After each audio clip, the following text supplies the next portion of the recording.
Welcome back to Education Matters. Did you correctly answer true? Public school employees were excluded from last year's $15 minimum wage law, which is why the teachers marching last week included that in their list of policy demands. We're going to continue our discussion by turning our attention to the actual state budget that was passed last week by the North Carolina House, and we have two great guests who are going to help us make sense of it. We have Dr. Lauren Fox. Lauren is the Senior Policy Director at the Public School Forum of North Carolina. And Matt Ellinwood, he is the Director of the Education and Law Project at the North Carolina Justice Center. Both have been with us before, so welcome back to Education Matters. Let's talk about the big ticket item first, the one that everyone always seems to focus in on, teacher pay. The House passed their first, their first crack at the budget. We'll get into that in a little bit about sort of what the process is going to be. What was in their two-year budget for teachers? Right, so the first information that we had was announced the day before the teacher march, and the House announced that they would have a 4.6% average raise for teachers. We found out the following day after the march that raise actually is going into effect rather than in September, in January, so it's not for the full year, and also that it's only going to be applied for teachers who have been teaching 16 years or more.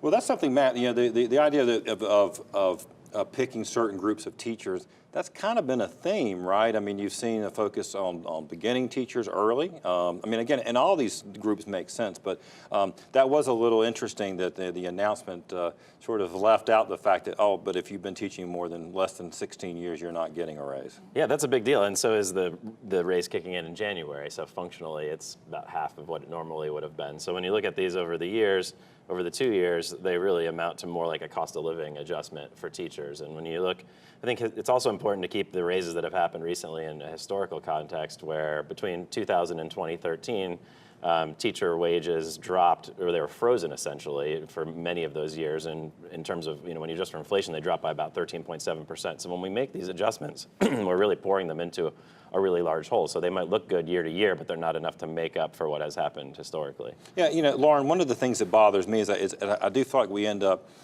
kind of trying to sort of dancing on the head of a pin, splitting hairs over average, and then there's been some controversy this week about median versus average, but then you both know this, we talk to teachers and they're like, this doesn't seem to jive with the reality on the ground. So how does that how would you explain that? Is it about the differences in the local investments? Is that part of it? There's definitely a large difference in the local supplements that are provided to educators across districts based on local property taxes. So if you don't include the local supplements, the average teacher pay is actually closer to about $48,000 rather than what's been reported as $53,000. Right, and so and the fact that we've got, we taped the show in Wake County, has the highest teacher supplement in the state, then you've got Charlotte-Mecklenburg, Chapel Hill. Those teachers are, they have higher raises and they make up a large percentage, but you have a lot of teachers that are in, let's say, Eastern North Carolina that are either getting nothing or very little. All right. One other thing on teacher pay I want to ask you about, Matt. Were you surprised to see the reinstatement of master's pay, at least in the House budget? I was surprised to see it done broadly, going back to exactly the way things were before. That there had been a lot of talk about targeting just towards people who are teaching subjects that are related to their master's degree. It is important to remember this is really early in this process this year. That we still have the Senate budget to come, and then there will be whatever negotiations happen between both houses and then with the governor. So it's pretty unclear what any of this will look like in the end, and certainly that's true of master's pay. But I thought that was a really good starting point of starting from the place of going back. I mean, it's hard to get too excited about going back to where we were. Right. But it's better than what we have right now. Fair point. All right, let's talk about something that, in some ways, really wasn't in the budget. School infrastructure. It's early on, early days before the session started. I mean, Speaker Moore, Superintendent Johnson were together doing press conferences about a big school bond. There was going to be a statewide campaign for it. Then the Senate came in with their plan. It's kind of silent now. Lauren, are we, has the momentum died? I mean, certainly the need is still there, but right. What are we hearing? I've heard very little about infrastructure needs being addressed. There is some word that it could be addressed in a separate bill, but we don't have any concrete information. What about you, Matt? You're down there some, and I guess it just felt like certainly there was going to be something. I was surprised that you wouldn't want to just put yourself out there. That I think everybody's agreed that we have this $8 billion shortfall in infrastructure needs. Is probably understating it by quite a bit. It's probably closer to something like $10 billion. So we have to do something about it, and the Senate and the House both agreed on that. So just to see it, in the big document, the budget, that it seemed to include so much of what's been considered already in this session, it's surprising not to see it in there. I'm hopeful that what that means is that they're just not clear on how do you find a compromise between the Senate's pay-as-you-go model versus the House's bond, and they're still working on that. But you'd think that the House would want to stake themselves out right now on the bond. Right. Let me ask you another piece, something that was passed last week as part of the budget, I believe is in the budget. A shift of moving the selection of instructional materials, curricular materials from the State Board of Education to local boards. I guess advocates for local control and getting it as close to, but I've heard also some concerns that this could turn into some pretty, big fights over what's considered appropriate. Right. Right. So one of the other provisions in this part of the budget is that any individual, including citizens, parents, would be able to challenge the materials that were selected. So we could see a lot of issues over sex ed and other things that are considered to be controversial by some that are being challenged and then would go to the local boards. So it would be a lot of work and a lot of time spent by the local boards to go through all of this. All right, I want to hit a couple. I want to make sure we hit a few other things here. A to F school grades. We've been talking about that on the show. Public School Forum has been talking about it.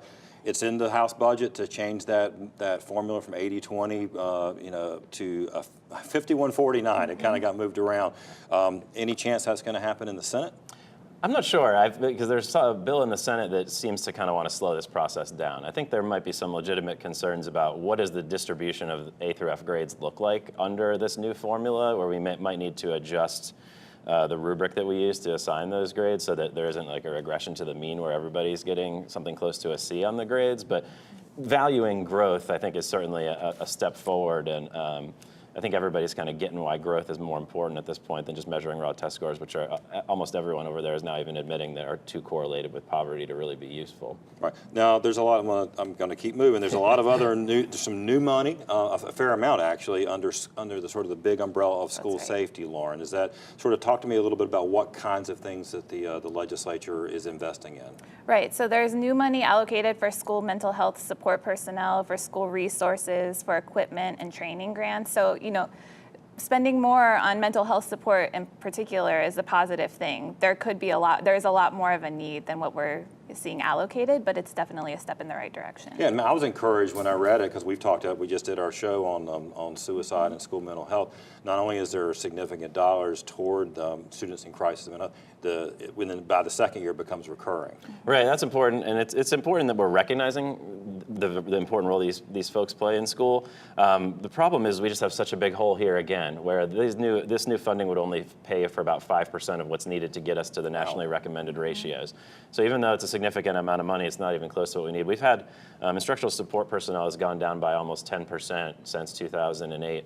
So this doesn't even fill that back up, and we weren't at good ratios before. So that's why we see these monster ratios of counselors and psychologists and nurses to students, where we don't even have nurses in schools, and as some of the folks mentioned in the earlier segment of nurses going from school to school, emergencies happening while nurses aren't on site. So if we're going to get a handle on that, we're going to need to do a much bigger investment than what's happened here.